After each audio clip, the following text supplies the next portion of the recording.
Sa pangunguna ni Senator Amy Marcos, bubuksan ngayong araw ng Senate Committee on Foreign Relations ang pagdinig kaugnay ng pag-aresto kay dating Pangulong Rodrigo Duterte.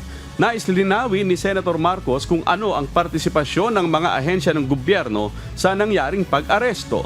Ang mga tinutukoy na ahensya ay ang International Criminal Court o ICC, International Police Organization o Interpol at iba't ibang ahensya ng pamahalaan ng Pilipinas. Nais ding alamin sa public hearing kung naipatupad ba ang batas o may nangyaring paglabag sa karapatan ng dating Pangulo.